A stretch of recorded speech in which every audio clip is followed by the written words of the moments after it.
Bonjour. Saviez-vous que pendant des siècles, la science moderne ignorait tout du développement de l'être humain, dans le ventre de sa mère?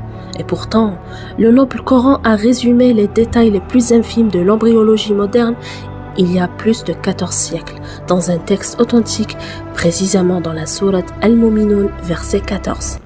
Dieu dit: Ensuite, nous avons fait du sperme une adhérence. Puis, de l'adhérence, nous avons créé un morceau de chair.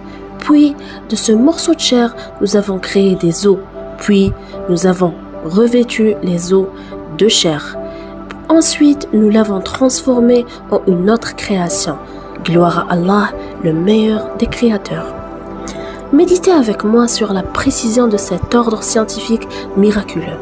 Pendant des siècles, les plus grands médecins et philosophes de l'humanité, à leur tête Aristote et Galène, croyaient fermement à l'inverse. Certains disaient que l'embryon venait du sang des menstruations.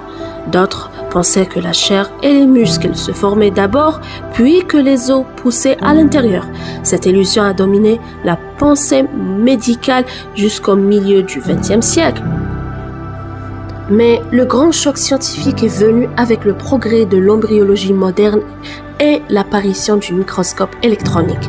Les médecins ont prouvé que le tissu cartilagineux, qui représente le squelette initial de l'embryon, se forme et se rigidifie en premier durant la 5e et la 6e semaine. Ce n'est qu'après la définition complète du moule osseux que les cellules musculaires, c'est-à-dire la chair, commence à migrer et à s'enrouler autour de ces os pour les revêtir, c'est-à-dire durant la 7e semaine. Le Coran a exprimé cette réalité anatomique avec une précision absolue en utilisant en arabe la lettre Fa qui signifie en français puis. Cela exprime une succession immédiate et rapide sans transition temporelle. Dieu dit: puis de ce morceau de chair, nous avons créé des os, puis nous avons revêtu les os de chair.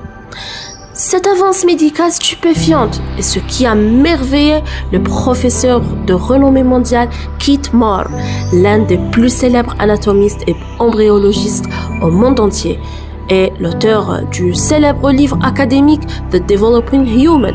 Il a déclaré ouvertement devant les caméras: il est impossible que ces paroles proviennent d'une source humaine à cette époque. C'est une révélation du créateur de cet embryon. Gloire à celui qui a créé et harmonisé, qui a déterminé et guidé, et qui,